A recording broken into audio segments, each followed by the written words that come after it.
presented by धमाका त्रा recording studio पोखरिया।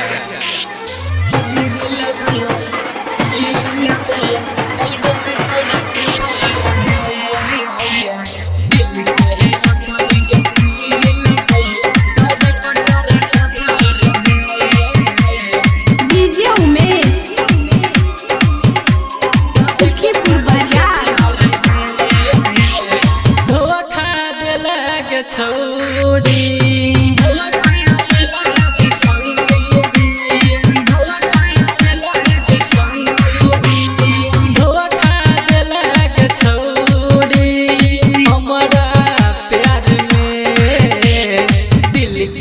अपन के चीर लबो तोरे कटोरा के फार में दिल के है अपन के चीर लबो तोरे कटोरा के फार में धोखा देला के छोड़ी हमरा प्यार में दिल के है अपन के चीर लबो तोरे कटोरा के फार में दिल के है अपन के चीर लबो तोरे कटोरा के फार में।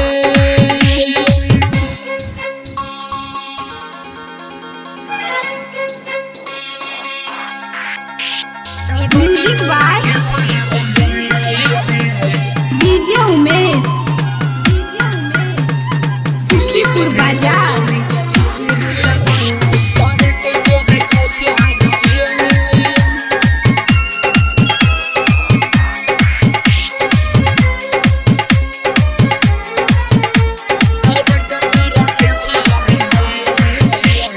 दिल जब तोरे के रहूं तो प्यार किया अकेला बीच सफर में आइब कजानू साथ छोड़ देले बीच सफर में आइब कजानू साथ छोड़ देले।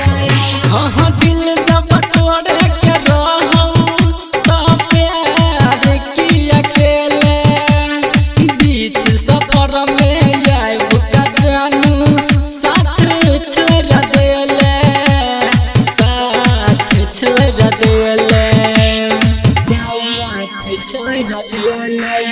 कौन कमी के छेलो कौन कमी जे छेलो ई तोहर यार में दिल के है अपन के चीर लबो तोरे कटोरा के फार में दिल के है अपन के चीर लबो तोरे कटोरा के फार में।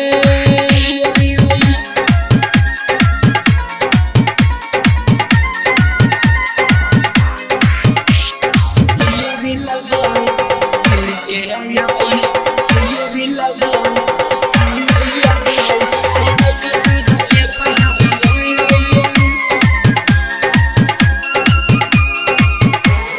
डीजे उमेश सुखीपुर बाजार। देखे हमरा नहीं तू बतेले जान छेलौ कोन मजबूरी हमरा करे जब मार कटू चल गेला के छुरी हमरा करे जब मार कटू चल गेला के छुरी।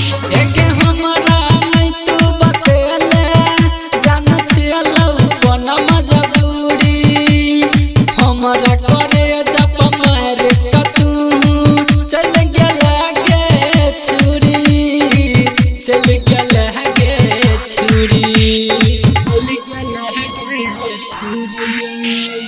अमित विकास रहो गुणेश नीरज रहो जान तोरे इंतजार में दिल के है अपन के चीर लबो तोरे कटोरा के फार में दिल के है अपन के चीर लबो तोरे कटोरा के फार में धोखा देला के छोड़ी हमरा प्यार में दिल के है अपन के चीर लबो तोरे कटोरा के फार में